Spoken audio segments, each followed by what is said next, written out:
Share हो रहा है अभी? चलिए, यस। आई यस होप मैम। आपके स्क्रीन पे दिख रहा है। रेफरेंस 113 सेक्शन में पढ़ते हो, ऑर्डर नंबर 46 में पढ़ते हो। जो प्रोविजन है वो क्या बोलता है?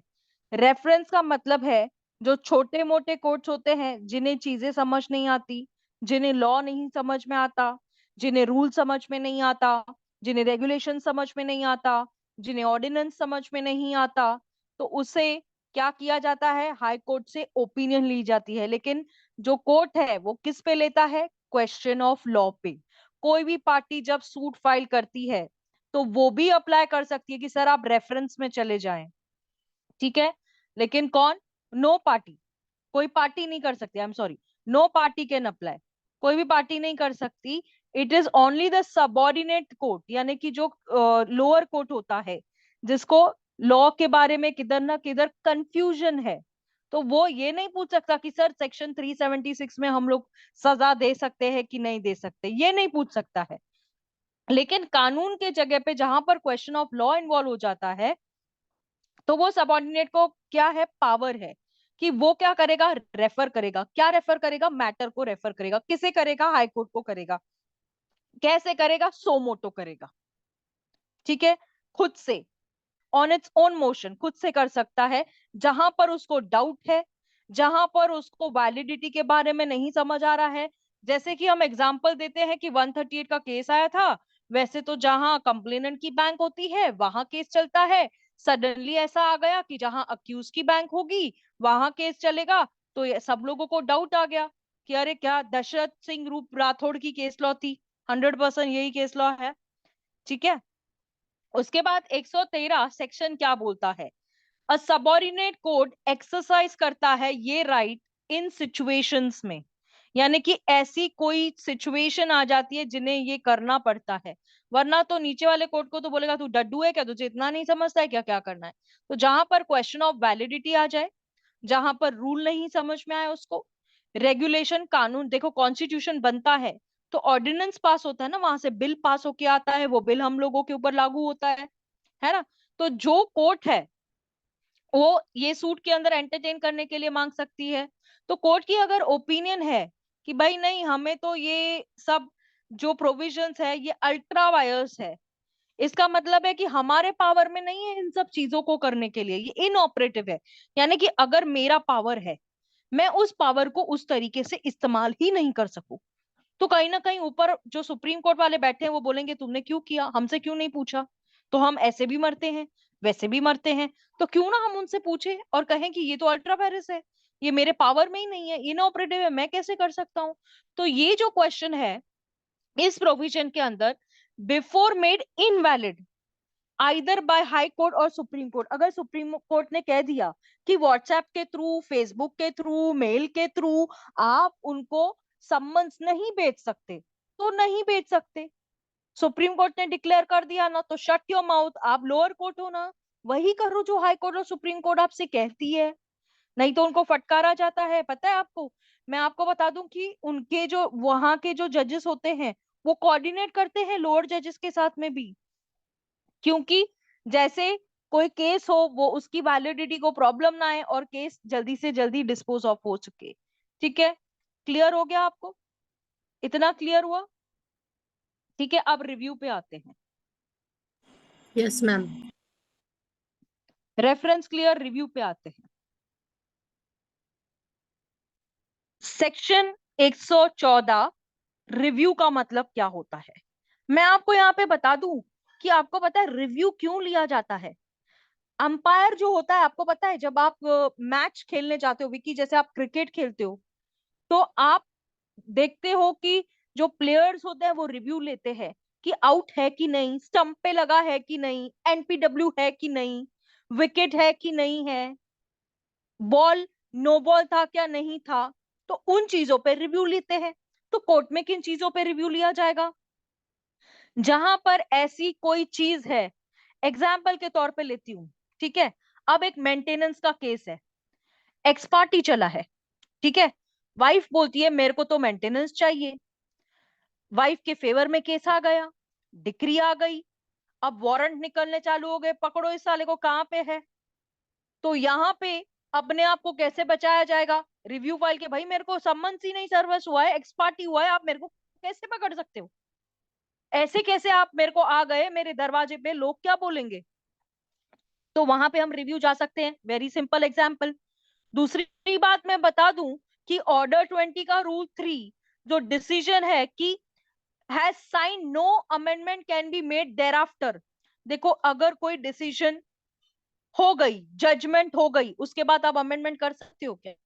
नहीं कर सकते। मैंने हमेशा कहा है जजमेंट से पहले अमेंडमेंट की जा सकती है, आपको कुछ बदलाव लाने हैं, कुछ चेंज करना है, कुछ नहीं करना है, तो आप कर सकते हो, लेकिन कब? जजमेंट से पहले, ना कि जजमेंट के बाद आप किसी तरह की अमेंडमेंट नहीं कर सकते, एक्सेप्ट 152 और 144 जो 114 दिया गया है, वही तो होता है कि जजमेंट के बाद ही तो रिव्यू लिया जाता है, जजमेंट के बाद ही तो रिव्यू लिया जाता है, जिसको ऑर्डर 20 के रूल 3 में आप देखेंगे, आप ऑलरेडी देख के आए हैं, आई एम सॉरी।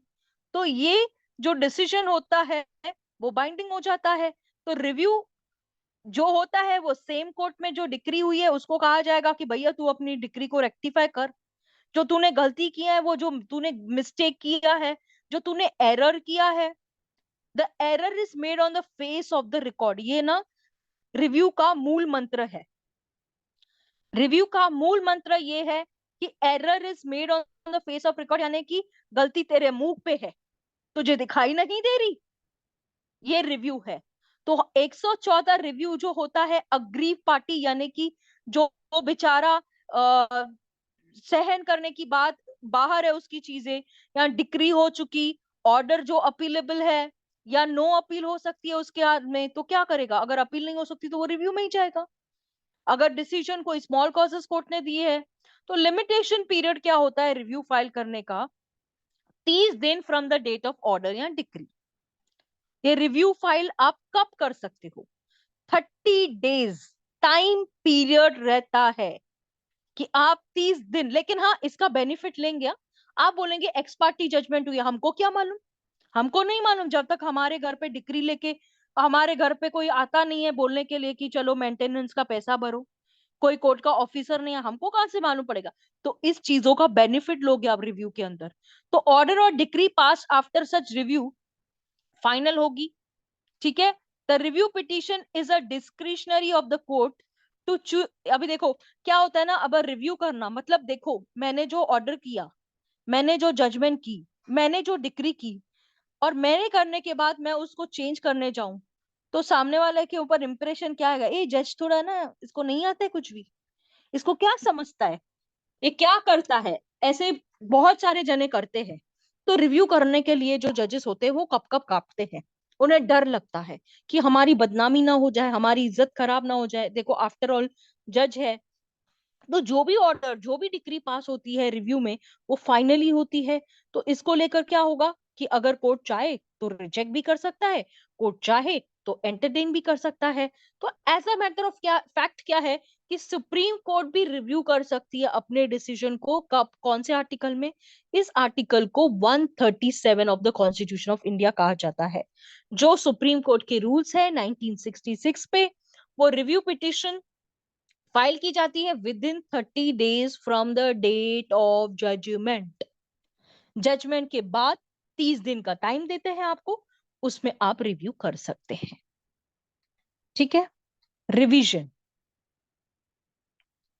115 रिवीजन क्या बोलता है, हमने रेफरेंस देखा, हमने रिव्यू देखा, अब आते हैं रिवीजन पे। ये कैसी रिवीजन है, ये कैसी विडंबना है कि आप कोर्ट से कहते हैं कि आप अपना कोर्ट जो भी ऑर्डर किए हैं, जो भी जजमेंट दिए हैं उसे रिवाइज कीजिए। तो 115 ऐसा प्रोविजन है जो रिवीजन एप्लीकेशन जो की जाती है हाई कोर्ट को की जाती है जब डिक्री पास करता है कोई भी सबऑर्डिनेट कोर्ट, और कोई भी अप्रोप्रिएट जुरिस्डिक्शन के अंदर होता है, is not in accordance with appropriate jurisdiction. ये पॉइंट को नोट कर लो आप।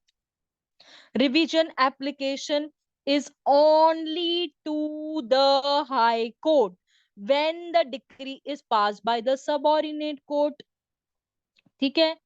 रिविजन इज प्रोवाइडेड 115, ये जैसी रिट ऑफ सेरिटोरी होती है ना, रिवीजन वही होती है। रिट ऑफ सेरिटोरी जो होती है उसे ही रिवीजन कहा जाता है। इसमें क्या होता है 115 में, 115 आपको ये बोलता है कि जो भी एप्लीकेशन रिवीजन को लेकर कोई भी पार्टी करती है सूट में, उन सारे मैम सर्कमस्टेंसेस उसको में करती सरसिवाड़ी है। बोलते हैं, रिट ऑफ हाँ, सरसिवाड़ी, वो सरसिवाड़ी बोलते हैं उसको। प्रोनाउंसिएशन सुनो ना, आपकी प्रोनाउंसिएशन वैसे है sir, sorry, I am sorry, इसको रिट ऑफ सेरिटोरी कहा जाता है जो हम यहाँ पे कहते हैं।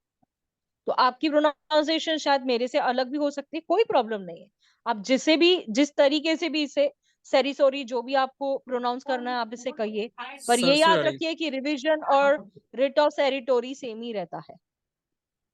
ठीक है, इसे एप्लीकेशन जो भी पार्टी लगाती है तो उसमें ये सारी बातें होनी चाहिए। Not exercise jurisdiction as conferred by law, wrongful assumption of the court regarding the jurisdiction, जहां पर जो हमने jurisdiction का अंदाजा लगाया था, assumption किया था, हमने एक सोच विचार किया था, उसमें लगा सकते हो revision. Fail to exercise jurisdiction that is vested, जो jurisdiction आपको पावर दिया गया था, उस कोर्ट ने उस पावर को उस तरीके से ना यूज किया, नॉन एक्सरसाइज ऑफ jurisdiction जिसकी बात कह रहे हैं यहाँ पे। इलीगली एक्सरसाइज jurisdiction, यानी कि अगर आपको, जो आपको केस के ऊपर ऑर्डर देने का, जैसे मैं आपको कहूं कि अगर तुम्हारी औकात है तो तुम उतना ही दो ना, इससे ज्यादा बढ़ने की क्या जरूरत है तुम्हें, तुम्हें कहा गया ना इससे ज्यादा नहीं करना, तो तुम क्यों करने बैठे हो, तो वो इलीगल है, नॉट अलाउड है, इरेगुलर है।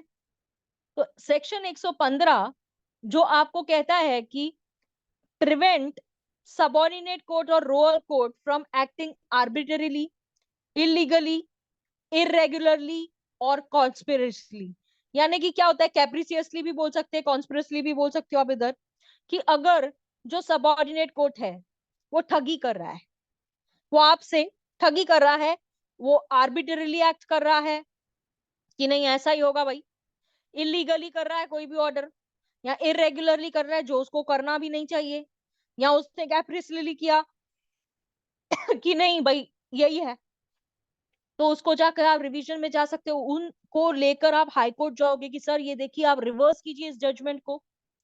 तो whole of the suit has been dispose of by the party, यानी कि पूरा केस अगर डिस्पोज ऑफ हो गया है, खारिज हो चुका है, तो उस जजमेंट को रिवर्सल करने के लिए आप जाते हो कि सर मुझे तो इरिपेरेबल लॉस होगा, मुझे अगर आपने रिवीजन करके नहीं दिया, इस ऑर्डर को रिवाइज नहीं किया, मैं तो बर्बाद हो जाऊंगा, मैं तो कहीं का नहीं रहूंगा। Since the high court only possesses the revisional jurisdiction, यानी कि सिर्फ हाई कोर्ट के पास रिविजनल jurisdiction है, तो ये जो भी ऑर्डर्स है यानी कि ये अपीलेबल नहीं है। जहां रिवीजन हो सकती वहां अपील में क्यों जाओगे, जहां रिवीजन हो सकती आप अपील में क्यों जाओगे। तो according to 115, revision can be done only on those cases which are not appealable. उन केसेस में जाओगे जहां पर अपील नहीं हो सकती, तो रेमेडी क्या है भाई, रिवीजन ही होगी। उसका लिमिटेशन पीरियड क्या है, every revision petition ma'am should be criminal में फाइल्ड तो विद रिवीजन इन। होता है ना, हाँ, क्रिमिनल में तो रिवीजन ही होता है। हाँ, क्रिमिनल की बात नहीं है ना बेटा, सिविल अलग मैटर है। सिविल में क्या, आप क्रिमिनल में रिव्यू होता है क्या, क्रिमिनल मैम। में रिव्यू होता है क्या, नहीं होता, नो मैम। लेकिन सिविल में रिव्यू होता है ना, है यस ना। मैम। तो आपने सीआरपीसी में 397 में रिवीजन ऑलरेडी पढ़ रखा है, लेकिन यहाँ पे देखो आप 115 में रिवीजन पढ़ रहे हो। ठीक है, तो अब आते हैं ऑर्डर, ऑर्डर नंबर 46 जो रेफरेंस की बात करता है। मैंने आपको रेफरेंस का मतलब ऊपर से भली भांति समझा दिया, मैम एक अब कंफ्यूजन है आगे। मेरे को। हेलो हाँ, हाँ, हाँ। मैम, अपील और रिवीजन में डिफरेंस बता देंगे क्योंकि मैं कंफ्यूज हो जाता हूँ कि अपील और रिवीजन बोथ आर सेम या मतलब कुछ डिफरेंस होते हैं उसमें। नो, तो एक बार no, both are never same. Revision is you revise the power, revise the order of the court, revise the judgment of the court. Revision is only made to the high court. Appeal is not even made to the high court. Appeal क्या होता है, देखो, revision का मतलब क्या होता है कि आप किसी ऑर्डर को रिवाइज करना चाहते हो या जजमेंट को रिवाइज यस करवाना मैम, चाहते हो। Yes ma'am, yes appeal ma'am. क्या होती है कि जब आपका ऑर्डर जजमेंट पूरा समाप्त हो चुका है, हम्म। पूरा केस हियरिंग पे हो गया। अगर आप कल के लेक्चर में होते तो मैंने अपील को लेकर एकदम अलग तरीके से सिखाने यस की मैम, कोशिश बताए थे। करी थी एक्चुअली मैम, कि अपील को। मैं क्लास जाता हूँ, स्पीकिंग की क्लास है ना इस टाइम पे, तो इस वजह से मैं क्लास अटेंड नहीं कर पा रहा हूँ। अब ठीक है, मैं जब वीडियो अपलोड कर दूंगी यूट्यूब पे, देख लेना आप इट्स ओके मैम। रिवीजन। हाँ, अपील और रिवीजन के बीच में डिफरेंस भी आपको मैं यहाँ पे ग्रुप में भेज मैम, दूंगी, तो डिफरेंस बिटवीन पढ़ अपील तो लेना। जब होता है ना, जब जजमेंट मतलब एक तरीके से आ जाता है, तो उस जजमेंट से हम सहमत नहीं है तो अपील करते हैं अपर कोर्ट यस, में। हाँ, फर्स्ट और अपील होती है, सेकंड अपील होती है, यस मैम। सबऑर्डिनेट के पास होती है, सुप्रीम कोर्ट के पास होती है, हाई कोर्ट के पास होती है। और मैम, रिवीजन में ये होता है कि मतलब एक तरीके से कि जो मतलब एक तरीके से रिवाइज करा रहा है कि मतलब उस पॉइंट से या उस स्टेटमेंट से हम सहमत नहीं है, तो इस हाँ, टाइप की उसे रिवाइज रिवीजन करवाने हाई चाहते कोर्ट हो। में कराते हैं। Yes ma'am. Yes yes yes am I right ma'am? Yes yes yes, you are right, you are right. Okay ma'am, okay. चलिए, ऑर्डर नंबर 46 रेफरेंस क्या बोलता है? Reference of question to high court. मैंने आपको क्या कहा कि जब where before or on the hearing of the suit or an appeal in which the decree is not the subject to appeal, यानी कि जहां पर डिक्री उस विषय ही नहीं है अपील का, यहां पर क्या हो रहा है? In the execution of any degree, यहाँ पे एग्जीक्यूशन की बात की जा रही है। ऑर्डर 21 याद करो, जहां जहां एग्जीक्यूशन आएगा ना, वहां वहां आपको ऑर्डर 21 के 106 रूल आंखों के सामने घूमने चाहिए।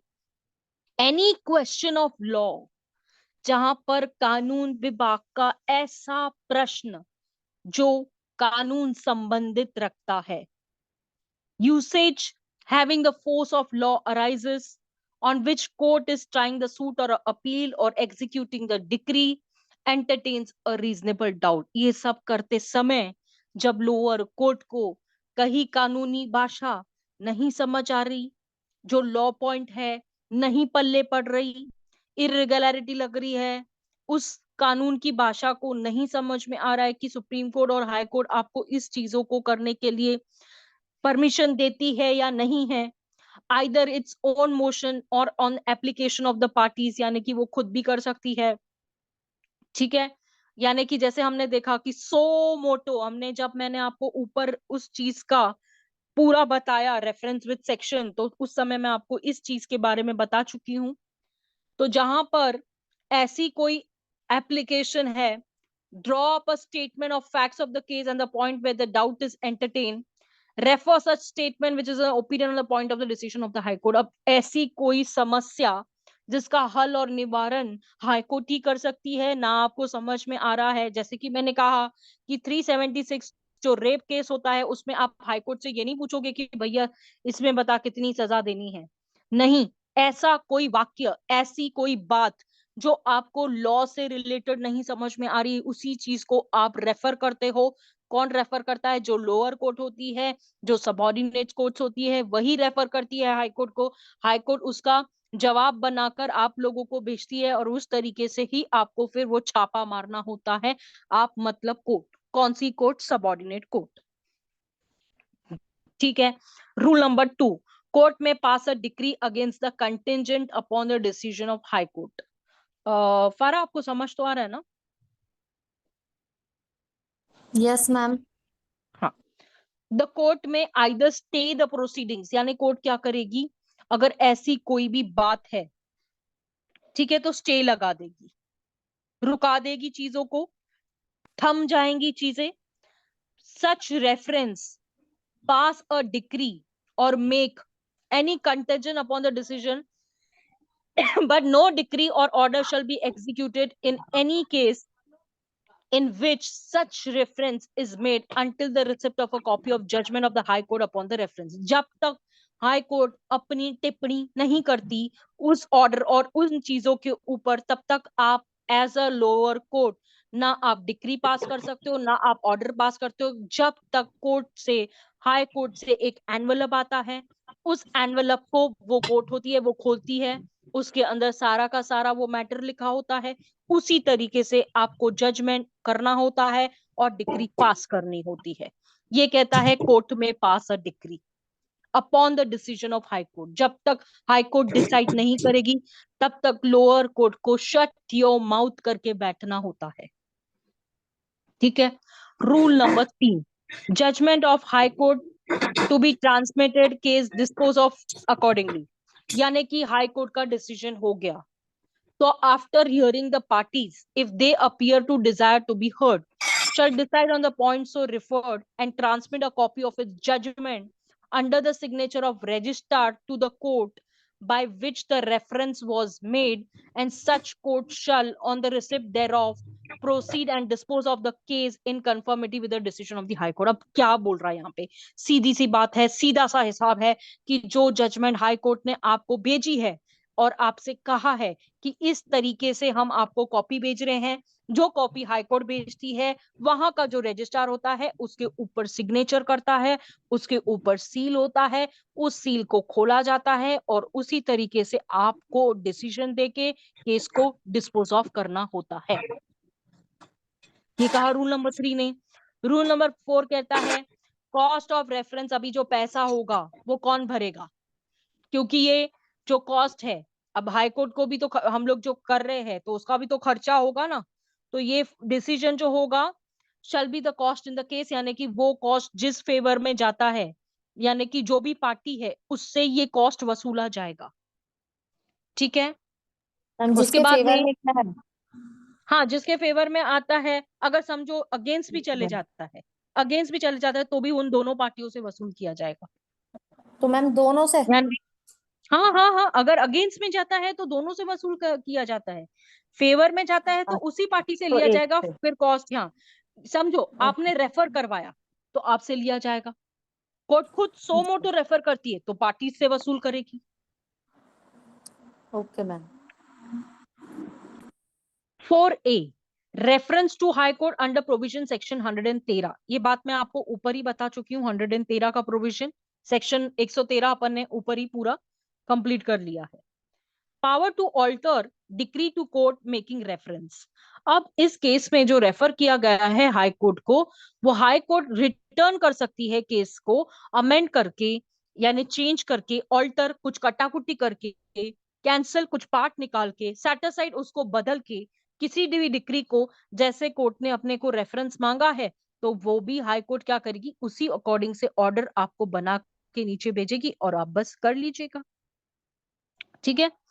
उसके बाद आता है power to refer to the high court the question as to the jurisdiction in small causes. अब देखो ये तो बहुत नीची वाली बात कही गई है यहाँ पर कि हाई कोर्ट को क्वेश्चन पूछा जाए कि भैया स्मॉल कॉजेस की ज्यूरिसडिक्शन की क्या बात आती है। तो जब कोई टाइम ऐसे जजमेंट से पहले जब कोई कोर्ट है जो केस इंस्टीट्यूट किया है जिन्होंने भी, तो वहां पर वो सूट इज कॉग्निजेबल, यानी कि क्या स्मॉल कॉजेस कोर्ट उस केस को सुनने के लिए हकदार है या नहीं है, तो उसको क्या करना पड़ता है, वो रिकॉर्ड को सबमिट करना पड़ता है हाई कोर्ट को। हाई कोर्ट एक स्टेटमेंट बना के भेजती है, अगर आपको डाउट है तो पूछो। तो ये जो रिकॉर्ड और स्टेटमेंट होती है हाई कोर्ट उसे ऑर्डर करती है और प्रोसीड किया जाता है कि आप उन्हें प्लेंट रिटर्न करें। हमने ऑर्डर नंबर कहाँ पे पढ़ा है, plaint order number, before I say order number विक्की, plaint, yes 7। Very good, order number 7। यानी कि आपको क्या कहा गया है कि प्लेन फॉर प्रेजेंटेशन, यानी कि आपको ये कहा जाएगा कि आप प्रॉपर इस प्लेन को ले जाएं और प्रॉपर कोर्ट में जाके सबमिट करके आए, यहां मत आए, हमारे पास सुनने का वैसा भी ये नहीं है। ठीक है। Rule number 7, power to district court to submit for revision proceeding had under a mistake as to the jurisdiction. यानी कि जो डिस्ट्रिक्ट कोर्ट है, ठीक है, उन्हें भी एक पावर है कि वो स्मॉल कॉजेस कोर्ट का कहीं भी फेलियर है, कुछ गलती हो गई है, कुछ ओपिनियन में है, तो क्या कर सकती है, उस प्रोसेस पे जाकर स्टेटमेंट ले सकती है हाई कोर्ट से। और वो रिकॉर्ड ऑफ द स्टेटमेंट जो होती है, इसको समझ के चलो, record of statement, record of statement, उस रिकॉर्ड ऑफ स्टेटमेंट को उस तरीके से कौन करेगा, डिस्ट्रिक्ट कोर्ट करेगी और वो स्टेटमेंट मंगाएगी कि भैया आप बता दें हाई कोर्ट जी क्या इन्हें चलाने का परमिशन है या नहीं है। तो respect to the proceedings decree जो सबमिट की जाती है हाई कोर्ट में, हाई कोर्ट को लगता है कि हाँ ठीक है सही है तो चलेगा। जो कोर्ट है subordinate to the district court shall comply with acquisition with the district court and make a record of information for the purpose of this route. यानी इसका मतलब क्या है, जो सबऑर्डिनेट कोर्ट है, जो डिस्ट्रिक्ट कोर्ट से सबऑर्डिनेट है, वो ये सारी चीजों को कॉम्प्लाई करेगी। जैसे हम कोई भी एग्जाम का फॉर्म भरते हैं तो सारी चीजों को कॉम्प्लाई करते हैं ना, तो वैसे ही ऐसे होगा कि वो रिकॉर्ड और इंफॉर्मेशन को उस तरीके से फिर आगे बढ़ाया जाएगा, या तो फिर उसको वहीं पे रोक दिया जाएगा। ओके, समझो? Okay ma'am. Yes ma'am. जी मैम। चलिए चलिए, अब ऑर्डर नंबर 47 को रिव्यू को करने के लिए नेक्स्ट मीट ज्वाइन करें या मैं यहीं पे सिखा दूं? है 10 मिनट है, हो जाएगा। यही सिखा दो हाँ मैम। मैम, हो जाएगी। नहीं नहीं, हो जाएगा हो जाएगा। अब रिव्यू को लेकर तो मैं ऑलरेडी आपको बहुत सारी बातें वहां पे बता के आई कि रिव्यू आप कहाँ कहाँ ले सकते हैं। ठीक है, तो application for review of judgment, अभी पहले क्या वहां पे क्या था, रेफरेंस कोर्ट ले सकती है, लेकिन रिव्यू कोर्ट ले सकती है क्या? नहीं। क्यों लेगी रिव्यू कोर्ट? क्यों लेगी रिव्यू? अपना जो जजमेंट देके वो खुद बोलेगी अरे अरे अरे अरे अरे मेरे से गलती हो गई, रुको मैं आपको बदल कर देता हूँ। ये कोई बनिए की दुकान थोड़ी है, यहाँ पे एक आप कोई कपड़े लेने थोड़ी दे हो कि आपकी साइज चेंज करके दे दो, ऐसा नहीं है। तो रिव्यू, विकी कुछ कह रहे हो? No. Application for review of judgement.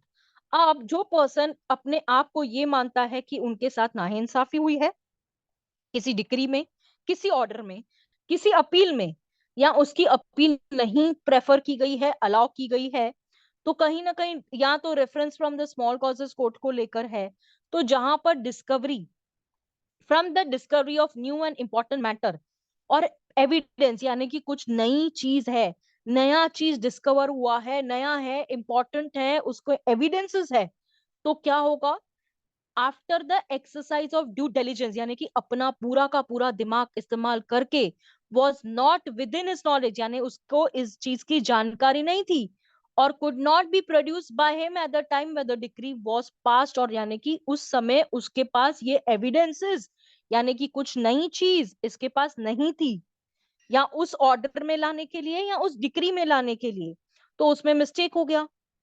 कहां पे मिस्टेक हो गया?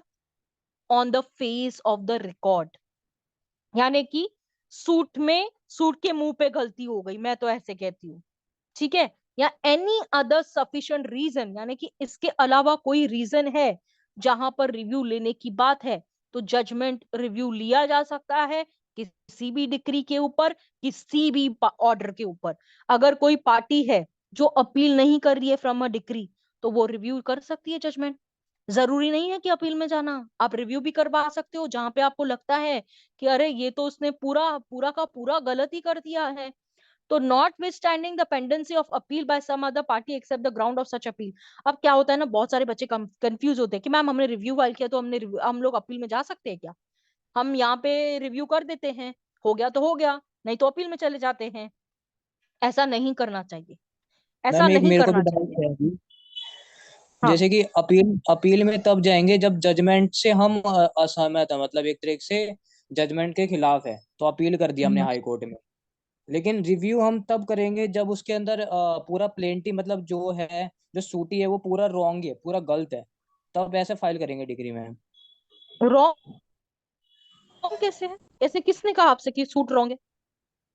एग्जाम्पल मैंने आपने लेट ज्वाइन किया है, मैंने एग्जाम्पल के ओके तौर पे आपको बताती हूँ मैं। ओके ओके मैम एक ओके। लड़की है, उसने 125 का केस फाइल किया है, ठीक है, 125 सीआरपीसी, मैम 125 सीआरपीसी फाइल करने के बाद, हाँ,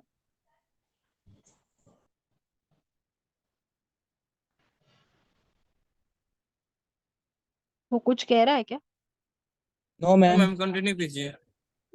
125 सीआरपीसी फाइल करने के बाद मेंटेनेंस ऑर्डर हो गया एक्स पार्टी। ठीक है, ओके। एक्स पार्टी कैसे हुआ? उसको सम्मन मिला ही नहीं। ठीक है, अच्छा। उसको हम्म। सम्मन मिला नहीं, तो ये उसकी गलती है क्या? नहीं, उसकी नो गलती मैम। बिल्कुल भी नहीं है, उसको सम्मन नहीं मिला। उसके बाद एक्स हम्म। पार्टी हो गया। ठीक है, अब उसके खिलाफ जजमेंट हो गई, उसके खिलाफ डिक्री पास हो गई, उसके खिलाफ एग्जीक्यूशन हो गई, अभी वो क्या करेगा बंदा? क्या पैसे भरने जाएगा क्या? जो उसके जानकारी में ही नहीं है, जो उसको नॉलेज ही नहीं है उस बात का, वो बेचारा तो अपना कामकाज में लगा पड़ा हुआ था, उसके पीछे ये सब हो रहा है, ये तो उसे जानकारी नहीं थी। अब वो क्या करेगा? या तो वो रिव्यू में जाएगा कि एक्सपार्टी जजमेंट है, इसको आप बदलो, मेरे को सम्मन्स ही नहीं मिले हैं, उसको रिव्यू करो, आप अपने ऑर्डर को चेंज करो। या फिर वो अपील में जाएगा कि भैया हम अपील में जाते हैं, कि देखो दोनों दोनों है, या तो वो अपील में जाए या तो रिव्यू करे कि सर मेरे को तो जजमेंट समन्स मिला ही नहीं था, मेरे को समन्स ही नहीं मिला था, आप कैसे एग्जीक्यूशन करवा सकते हो? मेरे घर में लोग क्या बोलेंगे, मेरी इज्जत क्या रह जाएगी समाज में, मेरे को मुंह दिखाने के लिए मैं यही नहीं रहूंगा। तो रिव्यू करेगा तो क्या होगा, उसकी जजमेंट चेंज भी हो सकती है, क्योंकि चेंज ऑफ सर्कमस्टेंसेस की बात है, एरर हुआ है on the face of record, उसको जजमेंट, उसको समन्स नहीं मिलते हुए उसका पूरा का पूरा प्रोसीडिंग्स चला, केस चला, ऑर्डर हो गया, जजमेंट हो गया, सब हो गया। और बेलिफ जो है, जो कोर्ट के ऑफिसर से दरवाजे पे खड़े हैं, चल पैसे दे नहीं तो घर से तेरा सामान उठाते हैं, मेरी इज्जत कैसे रह जाएगी? मैं रिव्यू करवा सकती हूँ उस मैटर पे, जब मुझे समन्स दिया ही नहीं तो मैं क्यों सुनूं तुम्हारी? मेरी क्या गलती है, मैंने क्या किया? रिव्यू मांग सकते हैं। एरर हो चुका उनसे, दूसरों की गलती की सजा हम क्यों ले? जज को ये देखना चाहिए था कि वो रिपोर्ट बरोबर है कि नहीं है, जो समन्स रिपोर्ट है वो सही है कि नहीं है, जज को उसकी छानबीन करनी चाहिए थी। बिना ऐसे करे ऐसे कैसे कर दिया? तो एरर किया, गलती की, तो रिव्यू करो तुम तुम्हारा जजमेंट। कि मैम समझे? समझ में आ गया, मतलब यस मैम, दोनों में हम्म, डिफरेंस पता चल गया। Yes. Okay okay ma'am. Form of applications for review. अब ये जो फॉर्म होता है ना रिव्यू का, ये सब फॉर्म है और कुछ नहीं है। एप्लीकेशन जब रिजेक्ट होती है तो where it appears to the court की कोई सफिशिएंट ग्राउंड ही नहीं रिव्यू करने के लिए, तो अब जाहिर सी बात है ना, ग्राउंड तो चाहिए, क्या वजह से हम तुमको रिव्यू अलाउड करें, दिखाओ। जैसे मैंने कहा समन्स नहीं मिला, ये नहीं मिला, तो मेरे पास जेन्युइन रीजन है। एप्लीकेशन कब ग्रांट हो सकती है? जब ऑपोजिट पार्टी को भी इस बात का नोटिस दिया जाता है, उनको भी नॉलेज दिया जाता है कि तुम आ जाओ। ऐसे नहीं होगा कि रिव्यू अलाउड हो जाएगी बिना सामने वाले को बुलाए, नहीं, ऐसे नहीं होता है। जहां पर कोई नई फैक्ट्स आ गए, नया एविडेंस आ गया जो नॉलेज नहीं था जब डिक्री और ऐसा कुछ हुआ था, तो उसमें भी कर सकते हैं। ठीक है। Rule number 5, review of the court consisting of 2 और मोर जजेस। जहां पर 2 और 2 जजेस होते हैं, जैसे डिक्री पास की है रिव्यू को लेकर, तो वो क्या होगा, जब एप्लीकेशन फॉर रिव्यू लगाई जाएगी तो वो 6 मंथ्स का जो पीरियड यहाँ पे बोला जाया है कि next after the application considering such जज और जजेस एनी ऑफ देम, कोई भी जना, हाँ अभी देखो कॉन्स्टिट्यूशनल बेंच बैठी है या डबल बेंच बैठी है, तो उनमें से कोई भी जना उस एप्लीकेशन को हियर करके डिसाइड भी कर सकता है। ठीक है। अगर एप्लीकेशन रिजेक्ट होती है तो उसके अंदर क्या किया जा सकता है, रिजेक्ट हो गई तो बस उसके डिसीजन को मेजोरिटी समझ के उठा के ले जाओ। Rule number 7, order of rejection not available. जैसे आपकी रिजेक्शन हो गई तो आप उस रिव्यू के ऑर्डर को लेकर अपील नहीं कर सकते, वो नॉट अपीलेबल है। एक बार सुना दिया ना कि रिव्यू नहीं होगा, गेट लॉस, वापस आना मत मेरे पास। तो वो एप्लीकेशन अगर रिजेक्ट होती है और उसे लगता है कि भाई रिजेक्शन को रिस्टोर करवाया जाए, तो कहीं ना कहीं क्या किया जाएगा, उसमें सफिशिएंट कॉज दिखाना पड़ेगा, और वो सफिशिएंट कॉज अगर मान्यता मान के चला जाए तो ठीक, वरना तो फिर खत्म है स्टोरी, आपको समझ के चलना पड़ेगा। और अगर उसको चेंज करना है तो ऑपोजिट पार्टी को नोटिस दिया जाएगा कि आ जाओ हम ये कर रहे हैं। उसके बाद आते हैं registry of application granted of order for rehearing. अगर ऐसा कुछ है कि रीहियरिंग होनी चाहिए उस चीजों को लेकर, तो अगर कोर्ट को लगता है तो रीहियर भी कर सकती है, उन्हें सही लगता है तो।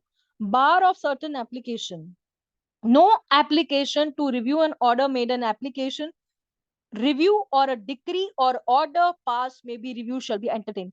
ऐसा नहीं होगा कि रिव्यू को एंटरटेन नहीं होगा, अगर बार है कि नहीं इसे एंटरटेन नहीं किया जा सकता, तो बस आपकी एंटरटेनमेंट खत्म हो जाती है वहां पर। क्यों? आपके पास सफिशिएंट ग्राउंड होना चाहिए, सफिशिएंट चीजें आपको दिखानी चाहिए कि आपने जो गलती की है it's error on the face of the record. जैसे मैंने आपको कहा, नए एविडेंसेस आए या ऐसी कोई नई बात निकल के आई जो उस समय जब ऑर्डर हो रहा था, डिक्री हो रहा था, नहीं पता था, तो 100% उस समय भी किया जा सकता। जैसे मैंने 125 का आपको कहीं ना कहीं एग्जाम्पल लिया, तो रिव्यू उसी